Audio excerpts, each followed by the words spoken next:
po mga kapatid, welcome back sa aking channel. Ito po, magkakaroon tayo ng Love Life series. Ayan, may nagpagawa sa akin may nagpapagawa sa akin ngayon, taga Laguna, galing pan Laguna.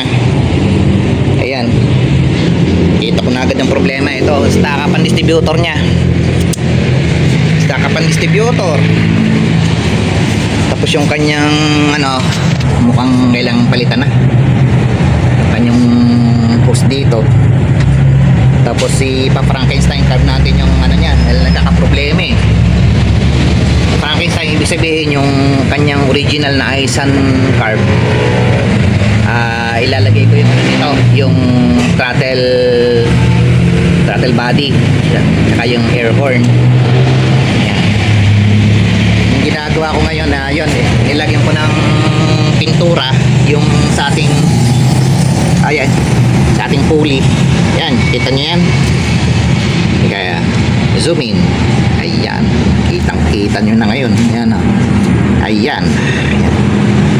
Ilagyan ko ng pintura para pag nag-timing light tayo, kita natin kung over advance o sa labas sa 10 degrees. Yan, history nito. Ito ay general overhaul. Tsaka yun, isa pa gawin natin, kakabitan natin ng tama-tama. Kagawa ko lang ng ng video na yan. Ayun na, nakatanggal kasi yung niya, yung kanya tube assembly. Babalikan niya yung kanyang tube assembly, lalagyan natin ng ng power steering assist. Yan, dami natin gagawin. Yan eh, sabi ko na kay customer, mukhang dadalawang araw siya dito. Hindi ko kasi makukuha sa yan, sa madalian yan. Lalo pa ito, pinukuhaan ako ng video. Gusto pa ni customer ipaset yung valve clearance niya. Eh, nang issue niya naka 1E. Naka 1E yung niya, yung kanyang timing gear. Cam gear pala. Yung cam gear niya naka 1E. Ilalagay natin sa 2E yan. Hindi pwedeng ganun. Ang kay Juan, ang kay Pedro. Ayan. Yan ang mga problema nitong dito, ayusin lang. Ayan, mga vacuum reroute. Problema ito pa. Sira yung niya. Tinesting ko yung vacuum advancer, sira. Pero tingin ko naman kaya niya patakbuhin. Kaya naman ng makina kahit naka 10 degrees. And walang vacuum advancer. Pero tingnan ko kung may mahanap ako na sa tropa, kung meron tayong makukuhanan nito. Ayan, try muna natin tignan yung niya, yung before niya, yung bago dumating, kung ano yung kanyang vital signs. Ayan mga kapatid, papakita natin kay Sir Jeffrey yung mga niya, vital signs niya. Yung kanyang RPM ang taas, nasa 1.1. Tapos ang kanyang engine vacuum is 21.5 engine vacuum niya. Tapos yung kanyang ignition timing, tinignan ko ng timing light, nasa siya, mga 20 degrees siya. And then kapag nire-rev mo siya, hindi nag-a-advance. Pag nire-rev mo, galit na yung makina, hindi pa rin nag-a-advance. So ganyan ang problema kapag stakapan distributor. Ayan, yan ang ating before. Karoon tayo ng distributor, overhaul.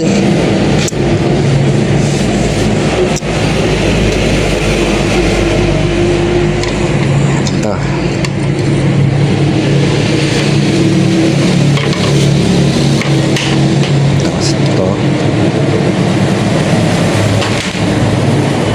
Tapos yan, naluwagan ko na yung ibang mga screws. Tagalin natin yung screws.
ginagawa akong style ko ngayon, hindi ko tinatanggal dito yung wire, binabaklas ko yung mga electrical parts nya ng buo pag ganyan. Yan, hindi ko na kinakalas to. Diyan ako nadadali, pag luwag ko nito nabibiyak, kaya ginagawa yan, tinatanggal ko na ng buo. Tanggalin natin tong vacuum balancer.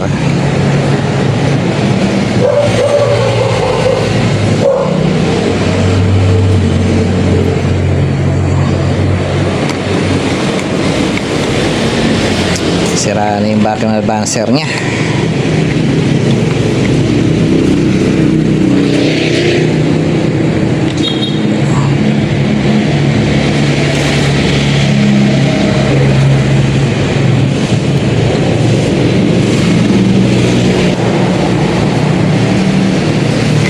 Yun, tanggal. Yan, paligyan niya mga kapatid. Yan.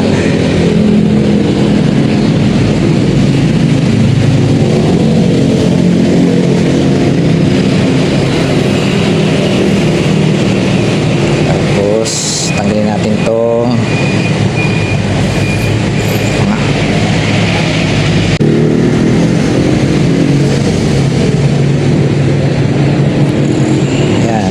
parang punya.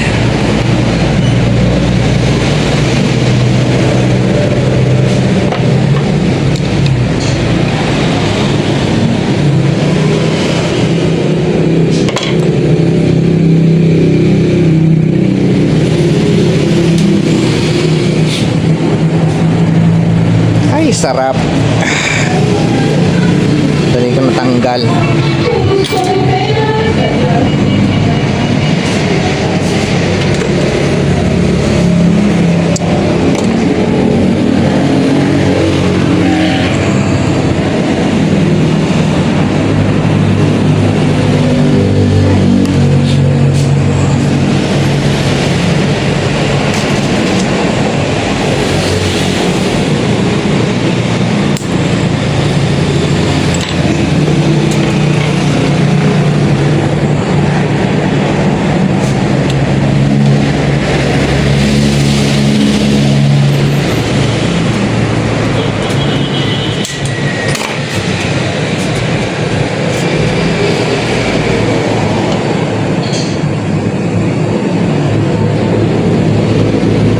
Mga kapatid, oh, naka-expose niya yung ano. Ang swerte ni Sir Jeffrey, yan, nakatipid siya ng 1,002 pa naman yung ganito. Kaya yan, re-repair na natin yan, lalagyan natin ng epoxy steel o yung Devcon. Mas maganda yung Devcon nilalagay ko dyan. Hindi dapat naka-expose yan. Pag hindi nyo inayos yan, tiri kang abot nyo dyan. Yan, okay na.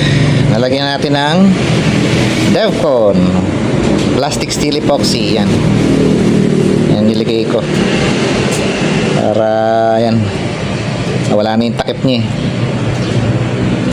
Yan, ito yung ginamit ko para ito kasi hindi agad tumitigas. Kagandahan nito, hindi agad siya tumitigas. Meron pa akong time para time for correction kung sobrang ano niya, maano ko pa siya. Yan, okay na yan, hindi na masisira yun ang bagay na yan.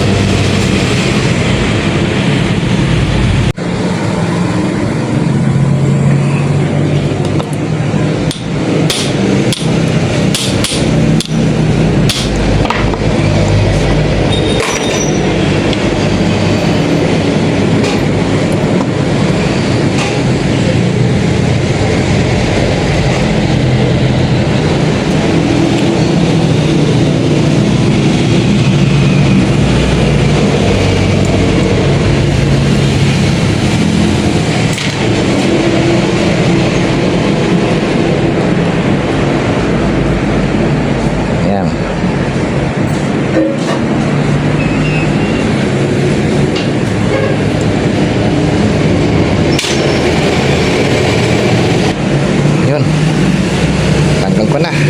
Ginanong ko lang. Pwede rin ito. Grease stopper.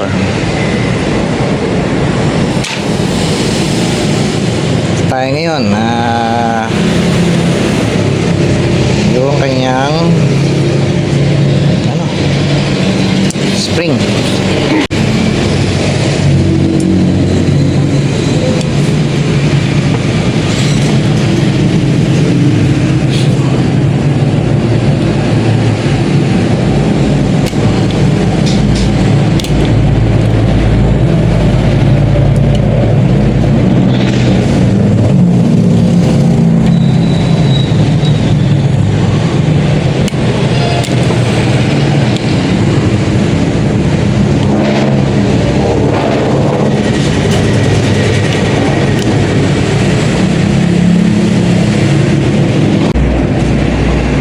Tanggal ko na.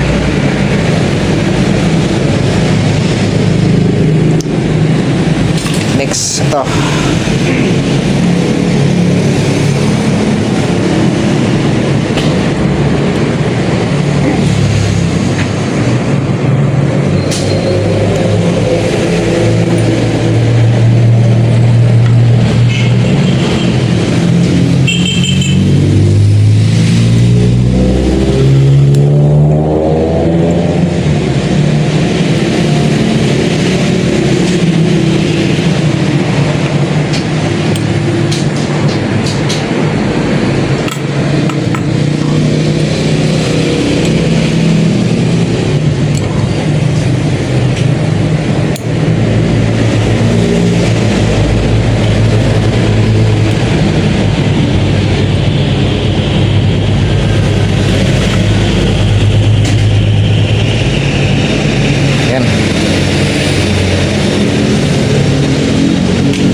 Yan stack up. Parang bato. Tsaka ito dapat nakadikit yan dito eh. Dapat nakadikit yan dahil nga ng spring eh. Yung spring, movement niya pa din. Ayan, nakaangat Stack up siya. Natin itong spring. Tanggalin natin yung tornilyo. Yung shafting.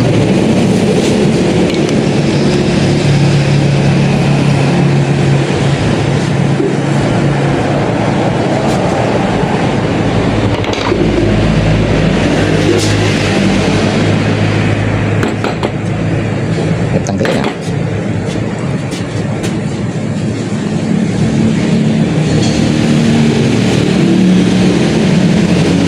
Yun.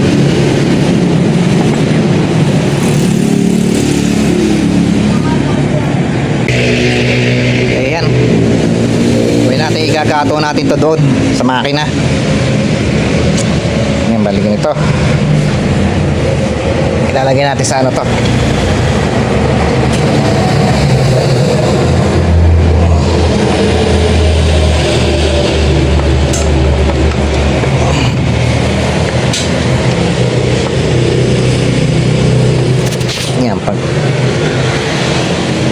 Pag naisalpak ng ganyan, lagyan natin ng tornilyo 12.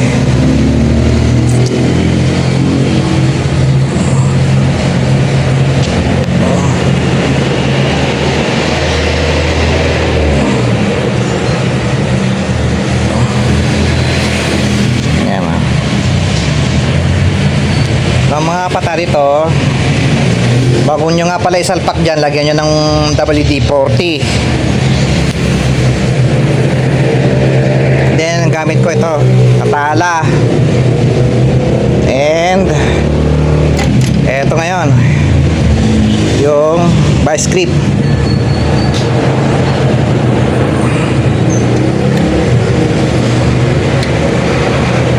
Yan, ganyan lang, ganyanin. Tapos yung isa dito, ito dito nyo ikakabit ha. Ito, pakita ko nga ng malapit. Ayan dito, vice grip niyan.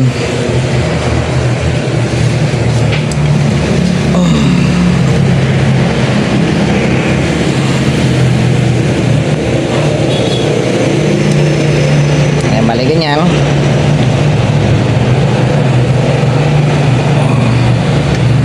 Ayan, kita nyo mga kapatid, oh. Parang nagbubunot ng ngipin.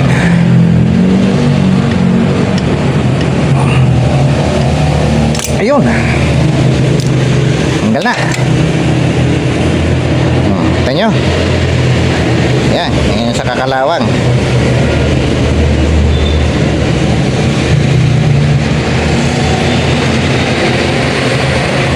Yan, inspection. O, kita nyo, kalawang.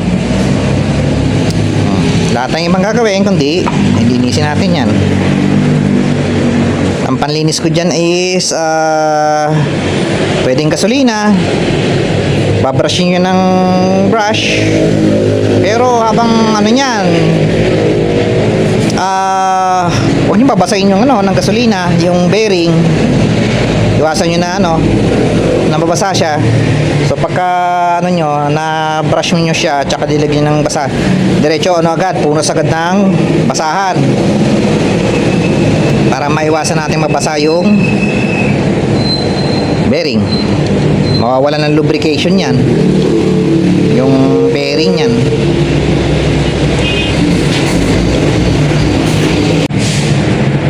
Yan, linis na natin. Pinalinis ko, carb cleaner. Naman, ganun din. Carb cleaner din. Yan, okay na. Ito natin malinis. Uwi natin. Lagyan natin ng grasa.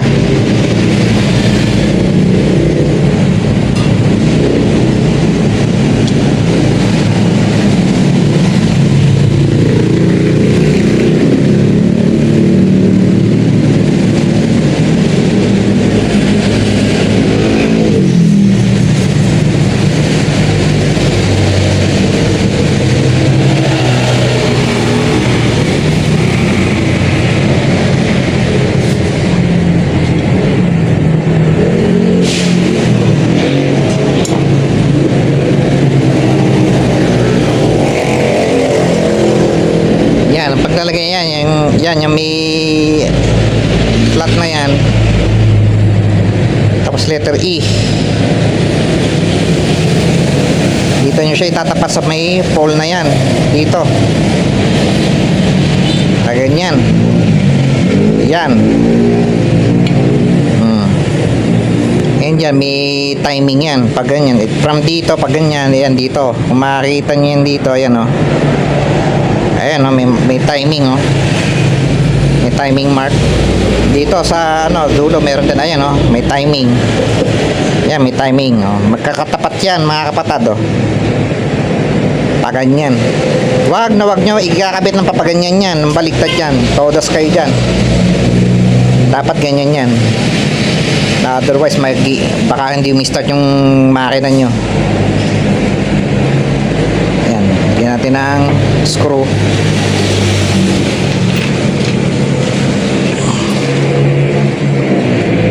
Yung niya.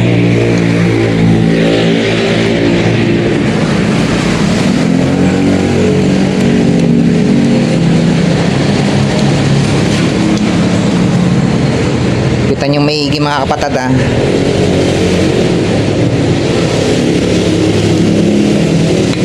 mamaya iipitan ko pa ng to dito, hawakan ko ng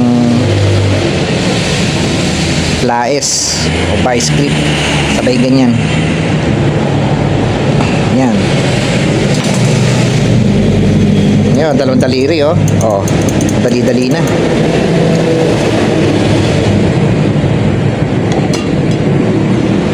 Kabit natin yung Ito, hindi to. Weights. Governor weights.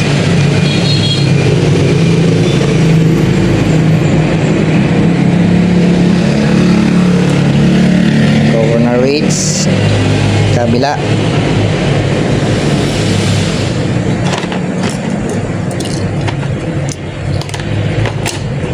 Governor weights. Isa.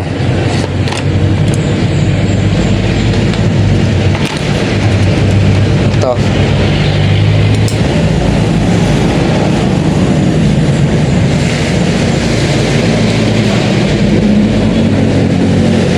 Tapos yung lock niya, letter C ito.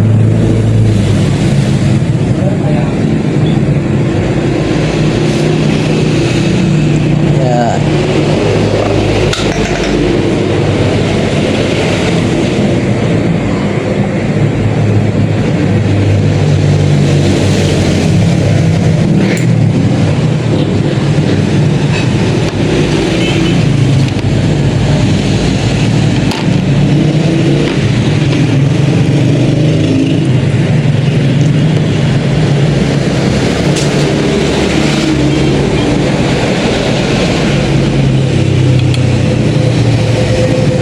Yan.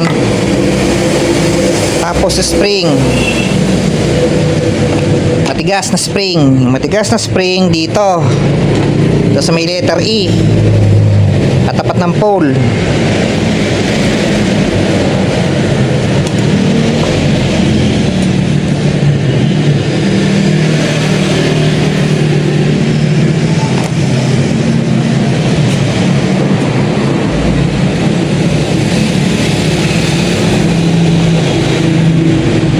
Tapos yung isa dito kabila.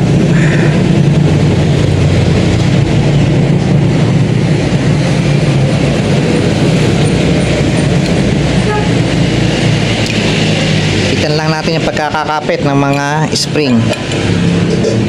Yan yung mga spring na yan. Gamit tayo nito.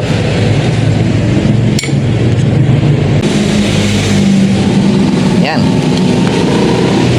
Okay na, nayapos ko yung mga spring.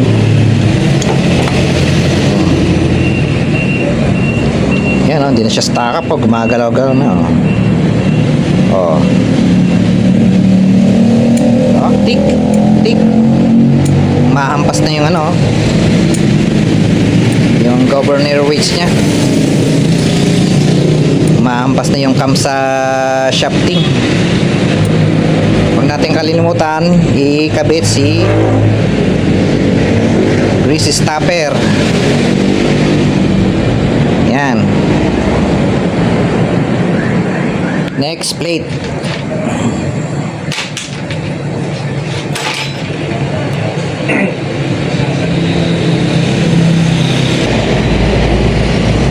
Linisin natin tong ano, pickup coil. May ano, ayan o, alawang lacquer thinner and cotton buds.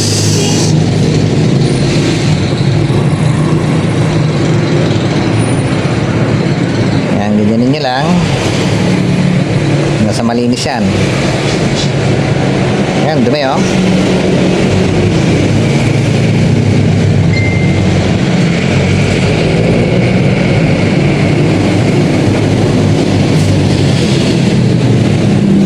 Yun lang yung process hanggang sa malinis siya.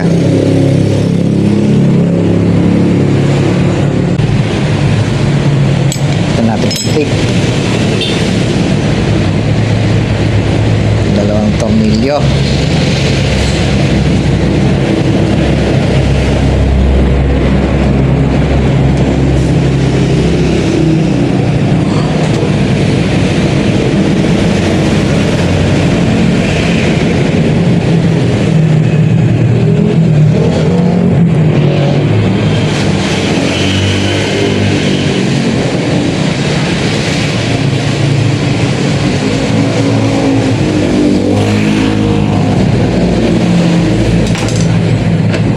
tayo ng ano,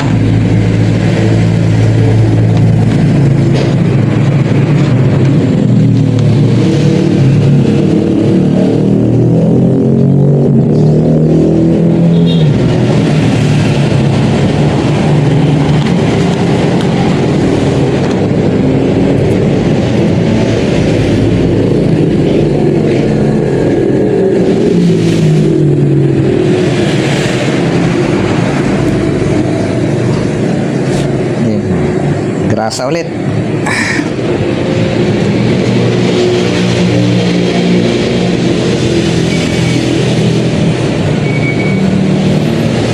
Yan, ito yung pinagmumulan ng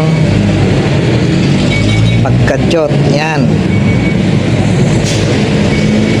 Pag hindi makalawang, mangyayari, may either na pag nag-advance yung ating battery advancer, minsan nadidelay yung pag-retard niya or nadidelay yung pag-advance niya dahil dito.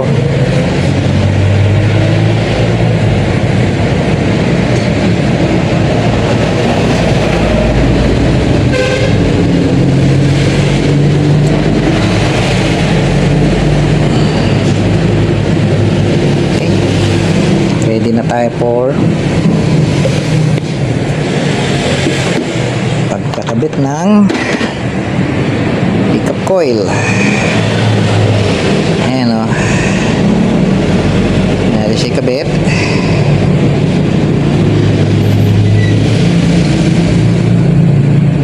Teka, ano ba to? Ayan, dito pala. Ayan.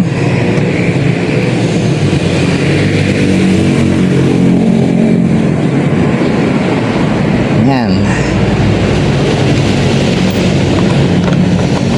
Bye.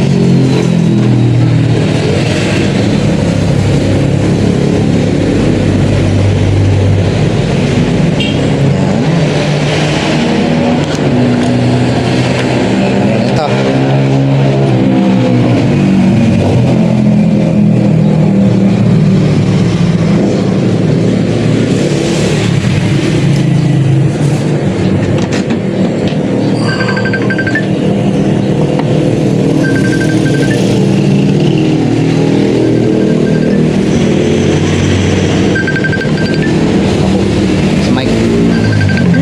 Si Michael mo.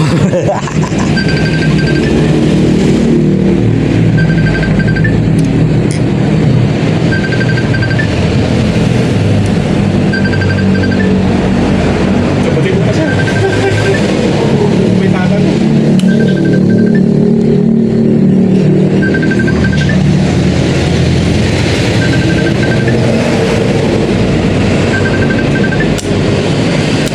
Yan.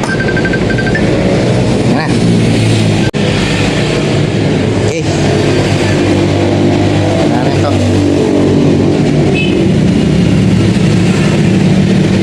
Yan. Pasok nyo lang sa keyway. Yan.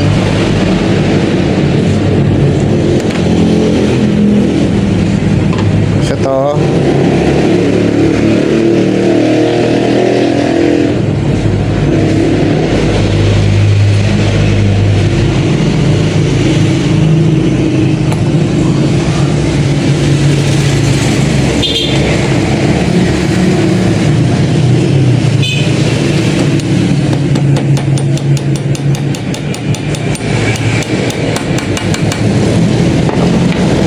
Yun.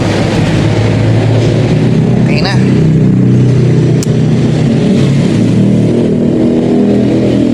Tingnan natin to. Pag ganyan.